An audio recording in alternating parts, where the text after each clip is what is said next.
All right, now I'm going to make you the host again. Okay.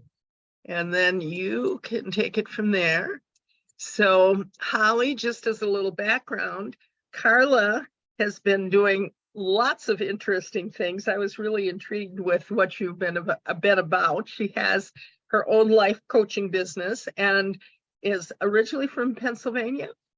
Oh, no, I'm originally from the San Francisco Bay Area. Oh, so you've been to Godiva chocolates too, probably. Not there, but in other locations I have. Okay. And but then did a lot of work in Pennsylvania, from what I Yes. could gather. Okay. Is involved in a lot of activities around children, the environment, parenting, things that all touch my heart. And I thought it was very interesting that you are providing pro bono coaching for Pathways, which I don't know, Holly, if you're familiar with Pathways in Minneapolis, but it's a really important thing for many people. So that's a really great thing, Carla. All right, so I'm going to have Carla take it away and talk to us about Lady Godiva and life coaching. Okay, thank you. Okay, well, so I am a life coach. As Patricia just mentioned, I'm also a grief coach, a speaker, and a facilitator. And at least that's what it says on my business card. So I guess that's what I am. I've been a coach since 2008. I became certified in 2009. And during that time, my husband, and this is husband number two, we'll talk about number one a little bit later. Anyway, husband number two was diagnosed with cancer when I was first becoming a coach. 6 months later, my mother-in-law came to visit us for the holidays, and she had this rash that turned out to be cancer. About 3 months after that, I was diagnosed with cancer as I was going through my certification program, my coaching certification program. And, I have to admit, there was a point at which I was like, message from the universe, or, what's going on here with this coaching and cancer and things like that. And so it was when we moved here to Minnesota in 2014. And within the first 6 weeks or so of being here, that I got connected to Pathways, which to better describe what they do, Patricia, is they're a nonprofit that works with people who have been diagnosed with chronic, life-threatening, or terminal illnesses.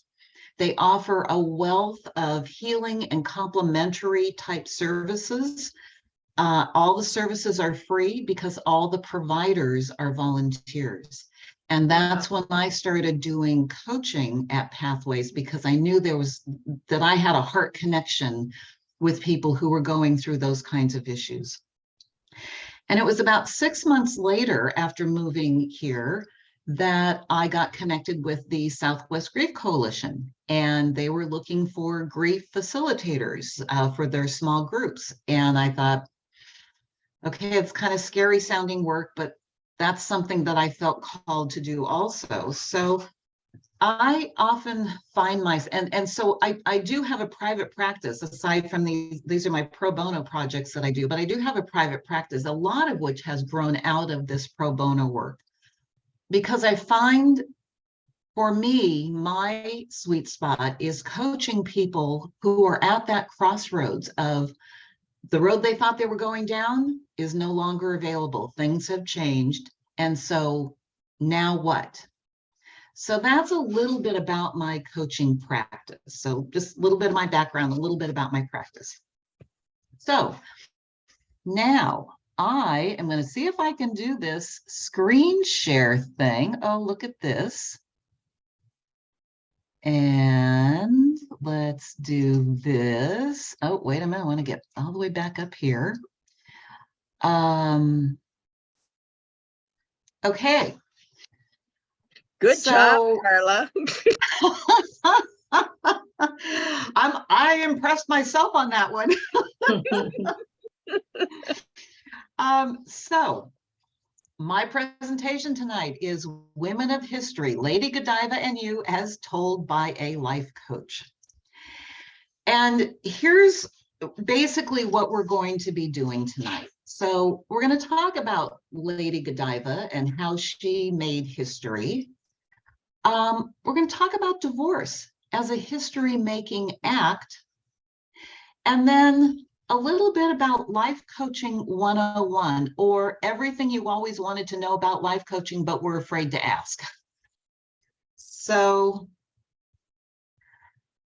at one point, and Holly and Patricia, this is good for both of you.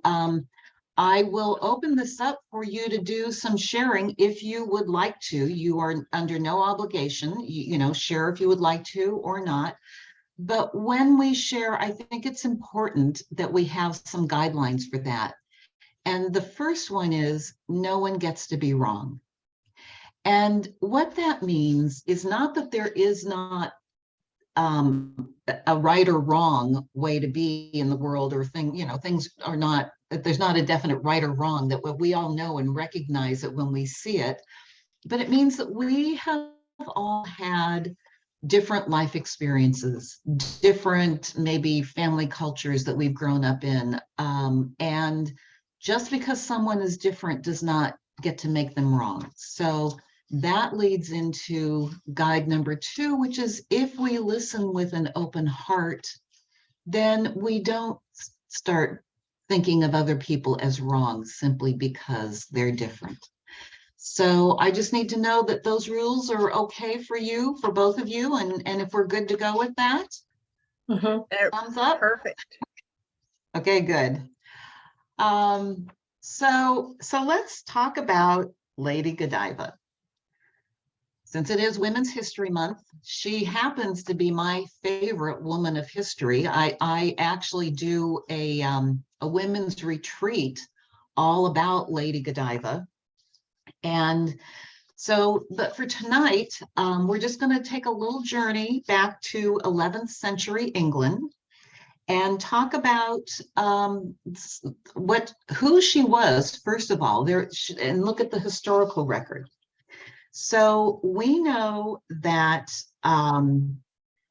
she was a noble woman in 11th century England, Saxon noblewoman. She lived during a time of very rigid social hierarchy, which we know as the feudal system. In that system, as a member of the royals, she was like up near the top of the social, I don't want to say social ladder, socioeconomic range. The king was on top, but then the nobles were right below that. So she was a, very well-respected woman as far as the hierarchy is concerned. She was married to a very powerful man, the Danish Lord Leofric, who was also known as the Grim Earl of Mercer and the Lord of Coventry. And he was considered one of the 3 great earls of 11th century England. We know that Lady Godiva is mentioned in the Domesday Book. Now, what that is this was compiled in 1086 for William I of England, also known as William the Conqueror.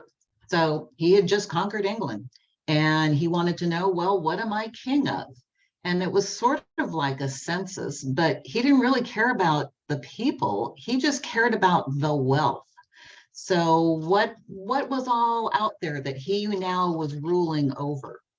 And so in that Domesday Book, Lady Godiva is referenced, and we know that she held many estates in Warwickshire, which included Coventry, and that she had inherited that from her husband when he died.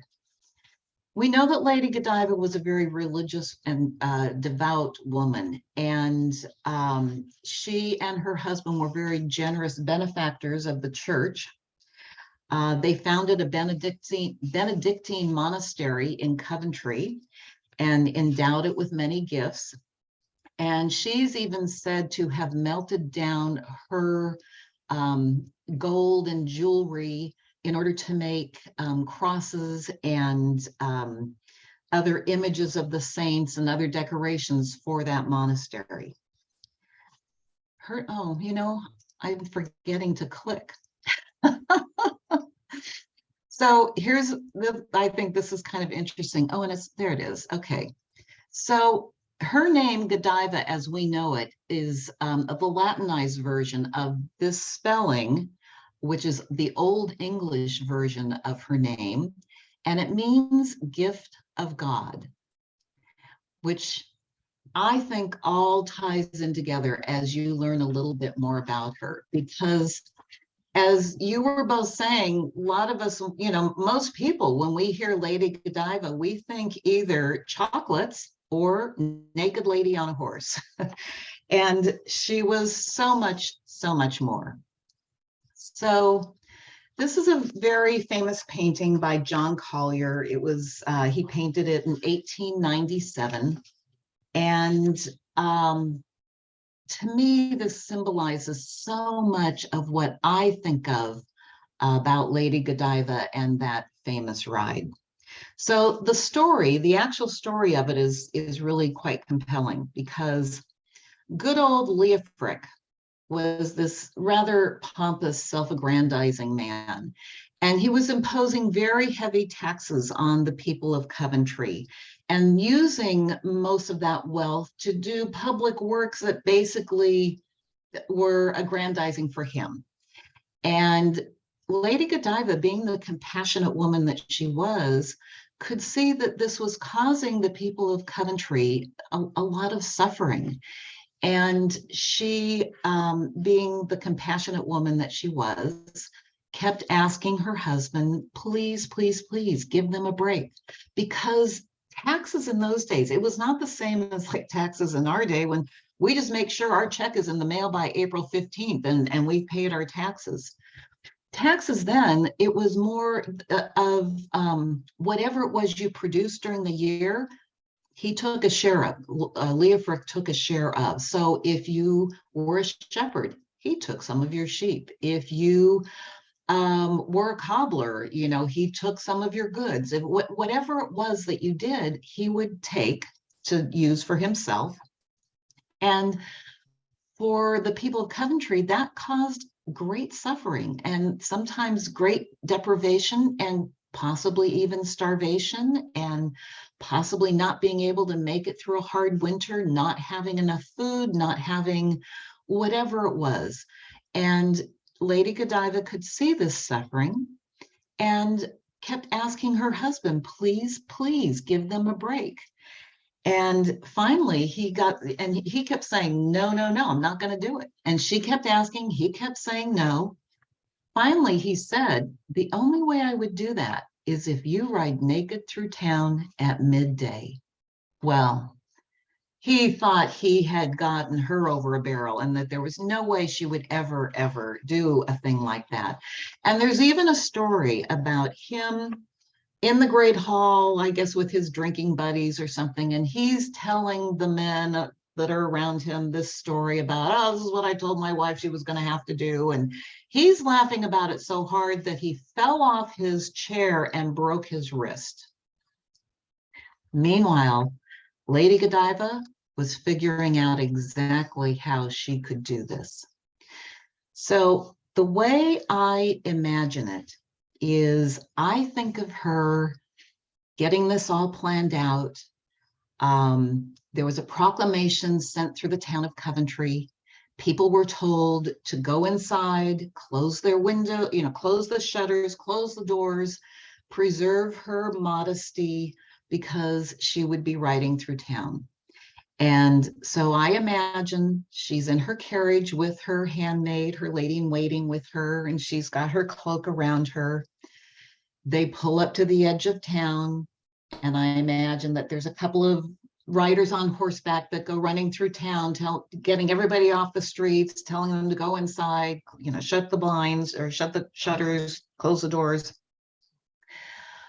Then I think of her as getting out of her carriage with her lady in waiting there with her, and she helps her up onto the horse, and then she drops her cloak, gives that to her handmaid, and makes her slow ride through town at midday.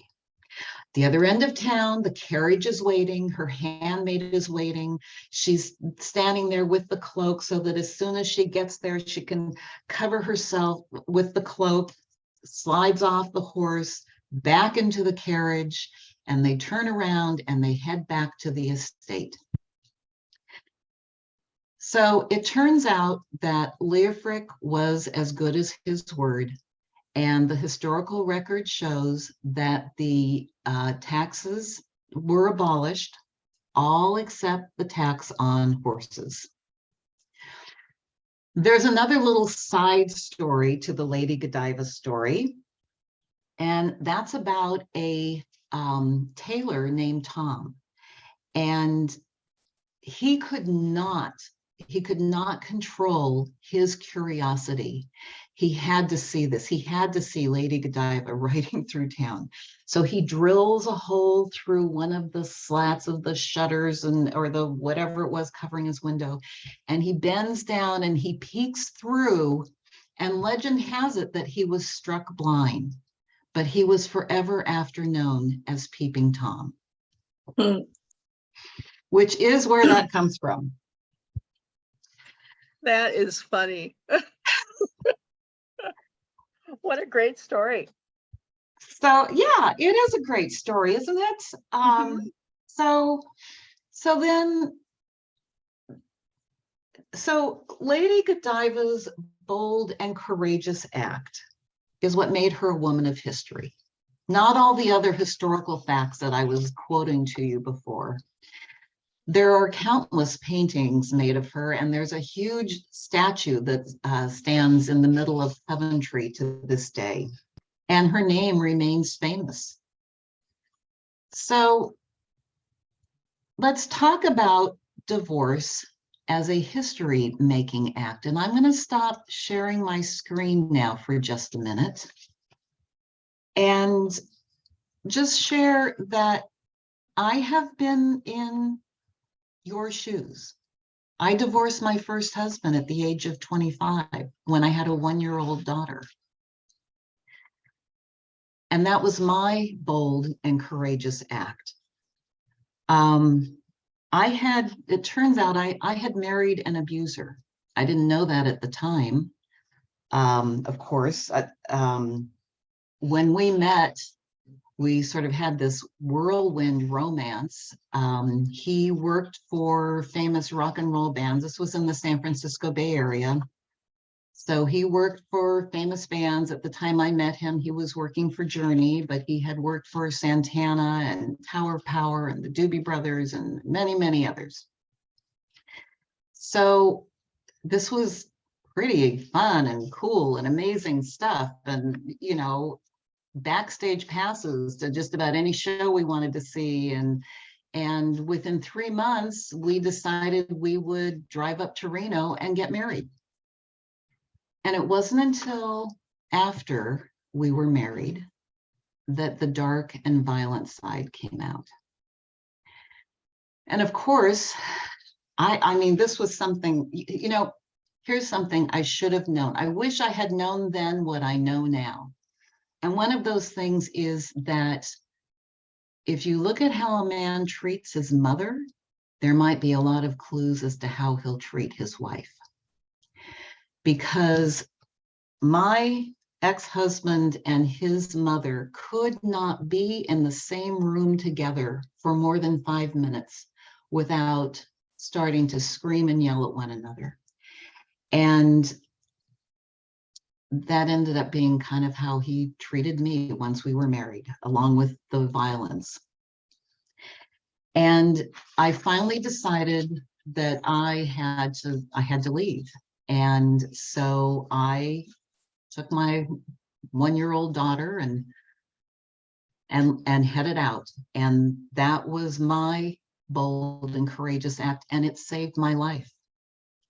And I didn't think of myself as bold and courageous at the time. I was scared every minute of every day. And did I make a lot of mistakes? Absolutely, yes, I did. Did I do stupid things? Absolutely, yes, I did. But I got through it, and I know that you, and I'm assuming, Holly, that you are going through divorce or have gone through divorce, and Patricia, I'm assuming that of you too. Mhm. So in a manner of speaking, your being here and hearing this story and learning about Lady Godiva, and with whatever bold and courageous acts that you have already accomplished, you're kind of like, it's like you're putting your bare bottom on the back of a horse and riding naked through town on your own behalf. So here's where I'd like to do some sharing, if this is okay. And again, with us still recording. So are we all good with that? I'm good. Okay. So I'm curious to know about what the history is that you're making. Now, I can go back to the screen share, to the PowerPoint, or we can leave that off for the moment and just share amongst us. What would you prefer? I'm fine just sharing amongst. Holly, Yeah, are you that's okay fine. with that? Yeah, that's fine. Okay, good. Okay. So I'm curious to know, what is the history that you are making, and what is your bold and courageous act? And maybe it has nothing to do with divorce, but one thing I do know is that just by being here, I know that both of you have done something bold and courageous in your life to get you here.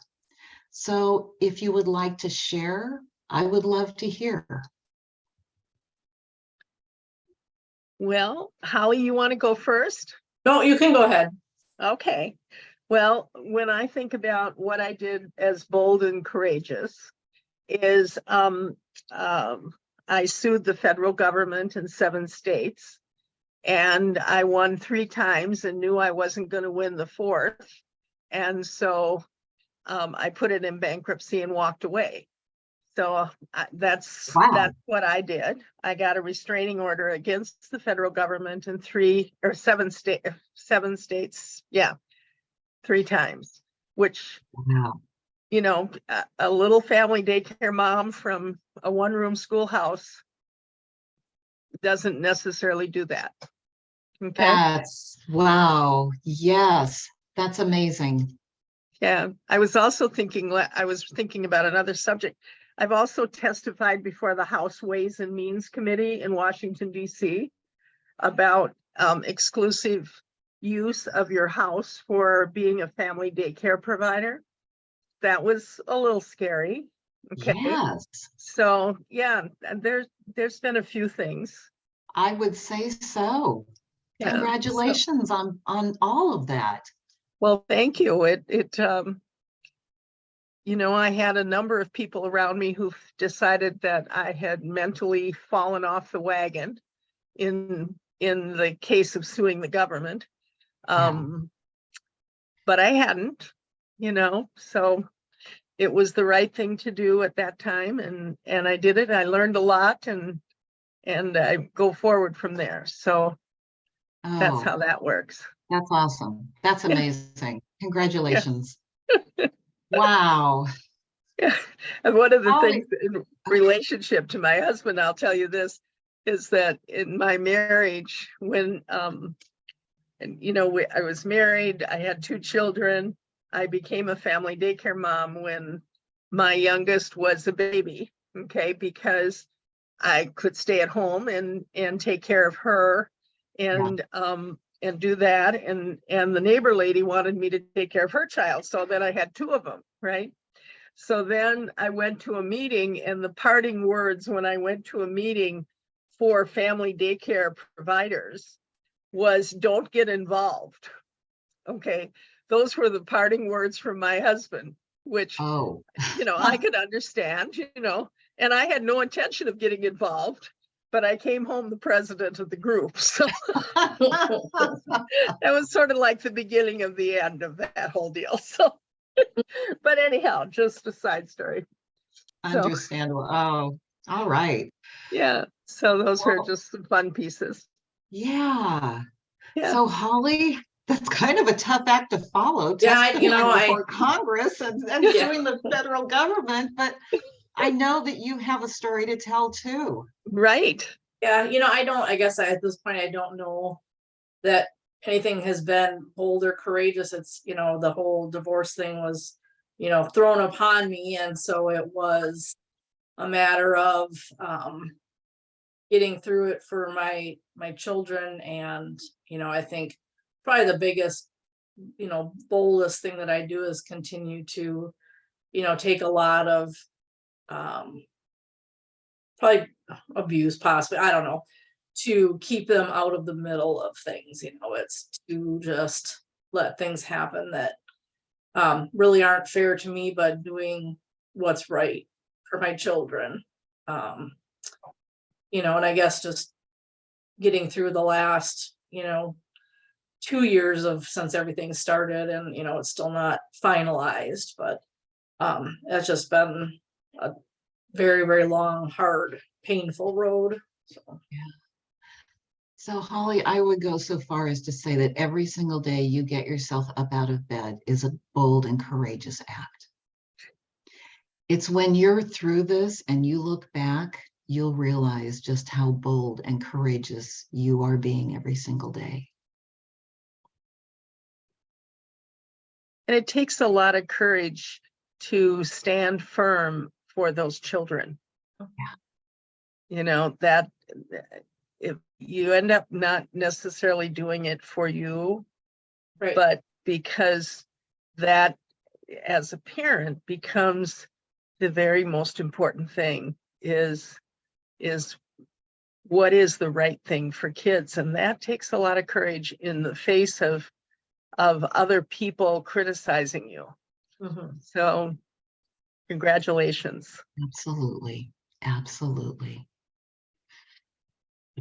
Ooh, so making history. You are making history for, well, Patricia, you have made history, and Holly, you are making history for you and for your kids. And you will understand that again as time goes by and you realize how much you have changed the course of all of your lives as you are going through this day by day. So I did promise to talk about life coaching. And Patricia, am I still okay on time here? Oh yeah, you're fine. You go right Okay. ahead. Yep. Okay.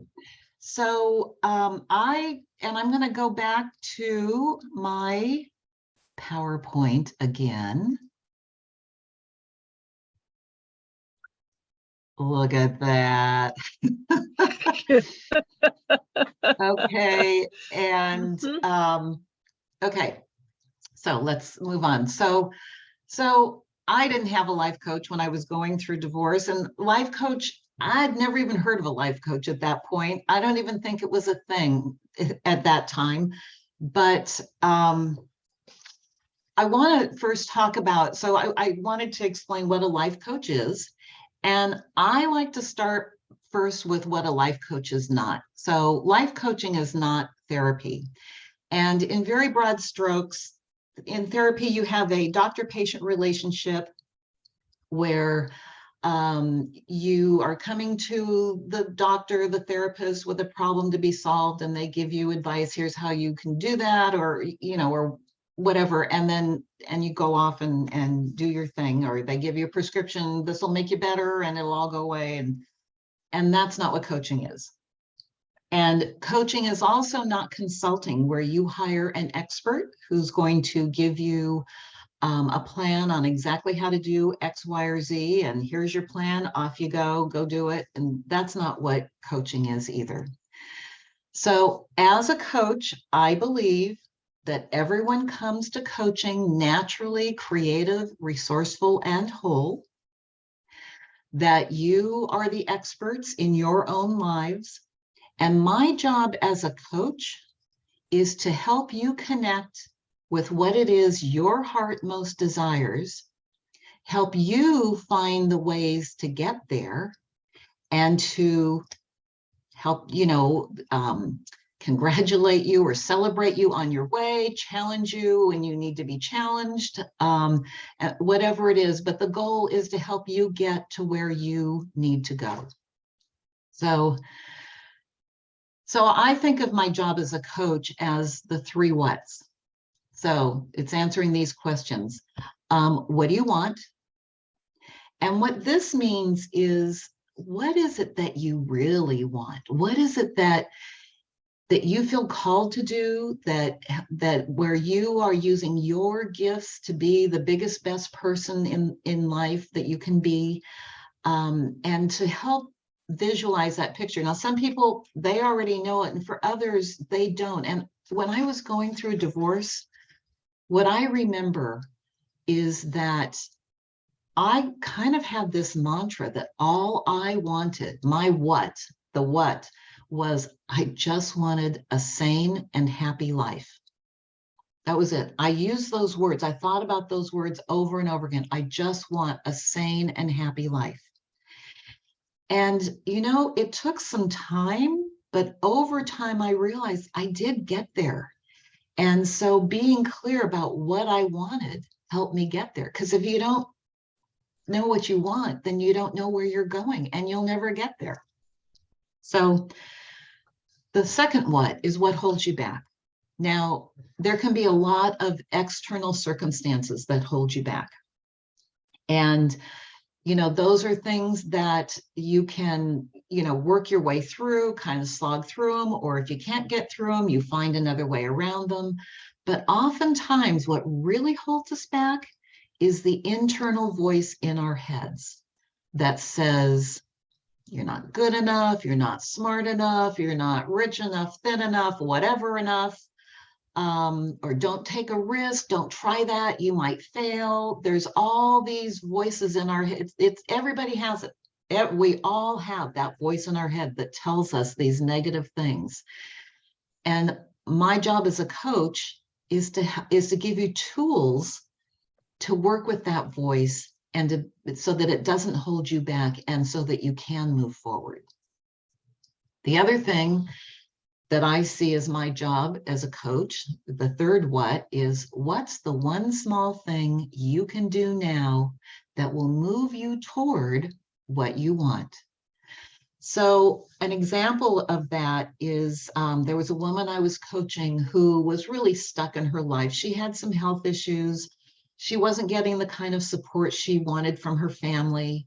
And she was just not feeling like she was going anywhere. And as we talked, one of the things that I learned about her is that when she was younger, she used to do art. And what she really wanted was to do something creative again and to do art again. But, she didn't, again, that internal voice was going. And so her challenge was to go buy a sketch pad and some pencils and see what happens. And eventually she started drawing. She created this little area in her house in like one corner of a room that she turned into her little art studio.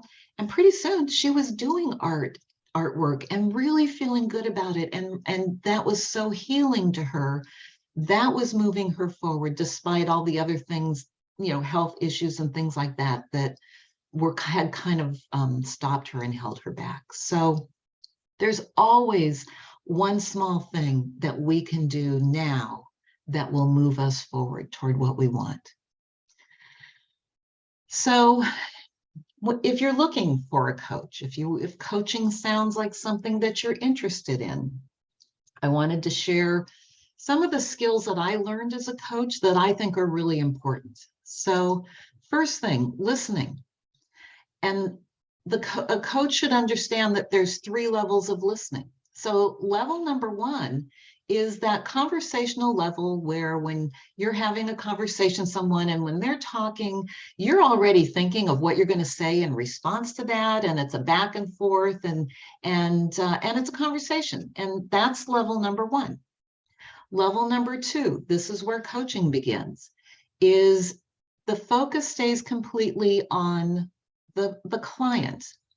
And so if the client says, oh, I went to the movies over the weekend and I saw everything everywhere all at once, if I were in level 1, I would say, oh my gosh, I saw that movie, that was so great, what did you think, blah blah blah. That's a conversation.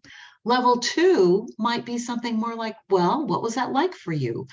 what did you walk away with? What did you learn from it? And because I stay focused on the other person, it's that level 2 listening. And level number 3 is when you're listening, you stay focused, but you're also reading the room. And it's like, what else is going on? What's underneath what is being said? What's the emotion that maybe is being held back? And can you kind of pick up on that?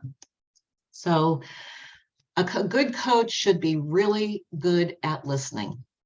And then part of that listening is the self-management piece. So like I was saying, if you say you went to the movies and you saw a movie I had already seen, and instead of, getting into a conversation, self-management means you just put that aside and stay focused. Another thing is intuition. Now, this one is kind of a tough one because this is a two-way thing. So when you're looking for a coach, you have to get a feeling that they trust their intuition, and you have to trust your intuition and know and feel that it's a good fit. Because if it doesn't feel like it's a good fit, then it's not a good fit. And so trusting your intuition and hoping to pick up on the intuition that the other person might be exhibiting. This is a fun one. Dance in this moment. This is literally what they call it when they teach you in coaching school. What that means is be able to pivot at a moment's notice. And so if you come into a coaching session and you're saying, I really want to work on this thing, that I've got this project at work and I need to get motivated for it. And as the coaching session goes along, if I pick up on the fact that, no, wait a minute, there's something else going on here, we're going to go there, and we're going to go wherever it is that the client needs to go, because I'm not going to be tied to, it's not my agenda for the client, it's the client's agenda for his or her own life. It's not my agenda for their life. So dancing in the moment just means being totally present, being able to pivot and go wherever the client is going. And this is probably the most important. I mean, they're all important, but at the end of a coaching session, you should feel like you are moving forward and you're deepening the learning. So all of those things are things to look for in a coach, because if you've got those, and chances are you've got a good fit with a coach. So do I have a couple more minutes for, I don't want to go over. No, you're fine. You're just Okay, fine. good. Because I have a little story I want to tell. Okay. So I believe we have 3 daughters. One is my daughter from my first marriage, and then my husband number 2 and I have 2 daughters of our own. And every time one of them went off to college, we gave them a toolbox filled with just some basic tools, so that they each had their own tools. And so one day, daughter number 2 called. She was out of college at this point, was seriously dating this guy. And he had just bought a new condo. She's at the condo. They have friends coming over for dinner. And she calls me and she says, "Mom, how do you get the garbage disposal unplugged?" Now, my response to her is based on my own personal experience. So it's not that I'm a genius about this. I've done this. So the first thing I said is, "Oh, let me guess, potato peels." She goes, "Yeah." And I said, "Well, let me guess again. You shoved them all down into the garbage disposal and then you turned on the water and flipped the switch." She goes, "Yeah." I said, "Well, honey, okay, reach underneath. There's a little red button under there. Push that button, see if that does anything for you." No, that didn't do anything. "Okay, look underneath, somewhere underneath there, there's going to be an Allen wrench. You're going to stick it into the little socket in the bottom and turn the Allen wrench around, see if that look good." Nope, that didn't do anything. I said, "Okay, well, you're probably going to need a plumber for this. So I hate to tell you, but that's probably the case." She calls me back about 30 minutes later and she says, "Mom, I fixed it. I took apart the pipe under the sink. I cleared out all the stuff that was blocking it up. I put the pipe back together. The garbage disposal is unplugged and the pipe doesn't leak." And I said, oh my gosh, that is exactly the kind of self-sufficient young woman that I had hoped to raise. So here's the thing. We have tools. Rediscovering you is a tool that you have in your toolbox to help you through this period of time. There are other tools that you have. Hopefully you have professionals that are on your team, whether it's attorneys or CPAs or whatever it is. All of those tools, pull them together, and maybe you might want a coach. If you do, let me know, or find a good one. I can give you a place to look for a coach if you want a good list of coaches. But you can do it. You've got the tools. You can get through this. You will get through this. And with that, I am done. Here's my contact information if you don't have that already. And now I'm going to stop sharing my screen. I mean, Okay. All right. okay. So That was really great. Thank you. you're welcome. You're Thank welcome. you. I love the idea of a toolbox. That's Yes. a very nice visual. Well, I believe, you know, when I'm coaching people, I think of what I'm doing is giving them tools for their life kit toolbox. Mhm, And mhm. so the different things that I work, you know, I want someone to walk away feeling that they have new tools that they can use. Sure, sure. Well, and that makes a lot of sense. And just the idea that we talk about having a team and having tools would go right along with that. Exactly. Having tools team, there's a lot of pieces that are similar there. But I think that's just a great analogy, and I love it. Thank you so much. You're welcome. That's really great. So, Holly, what do you think?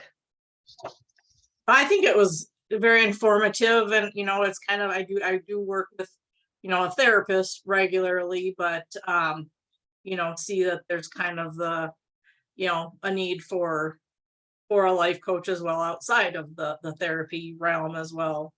Sure, sure. I have to ask this, Carla. Holly won the grand prize for Be Your Own Valentine. So she got Oh. to have the massage. So I'm wondering, did you do it yet?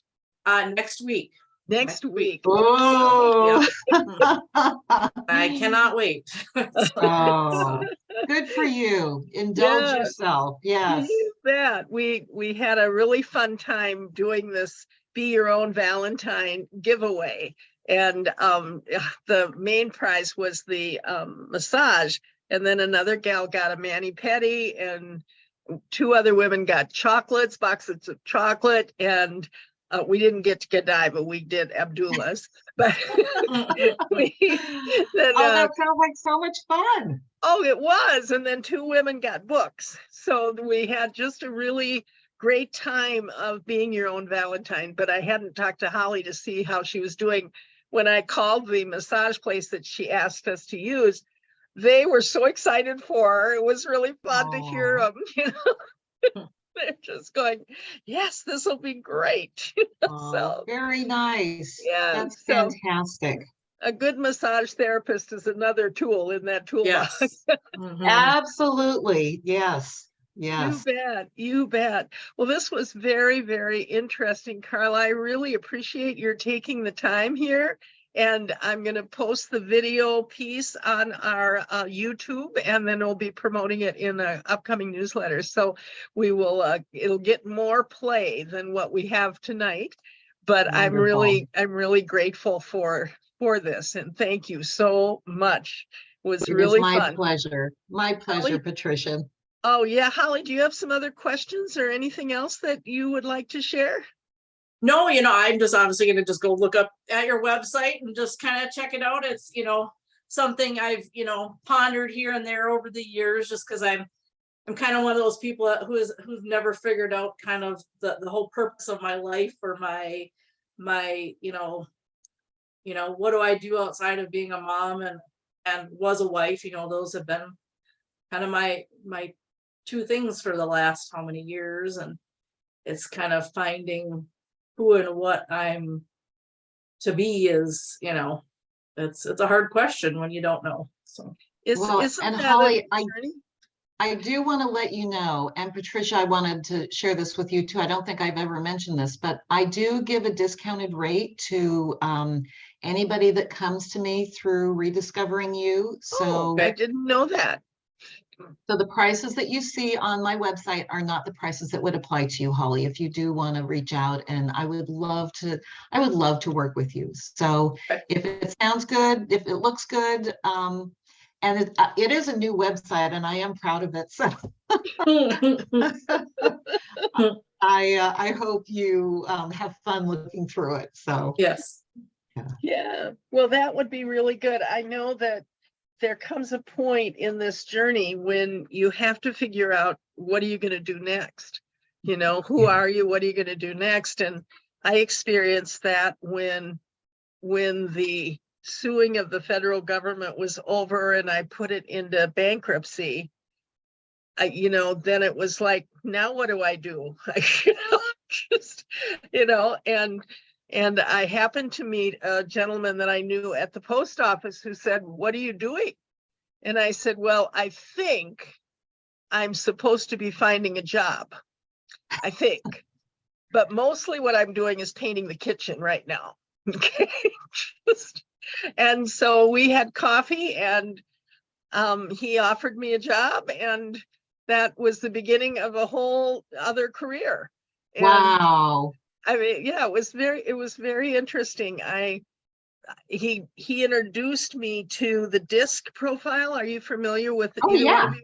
Yeah, I to the am. Yeah. disc, yeah. And I took one look at it and said, "Oh my God, I definitely could have used this." I had 240 employees and 10,000 family daycare providers in 8 states. So I could definitely have used what I know now about the disc, but Yeah.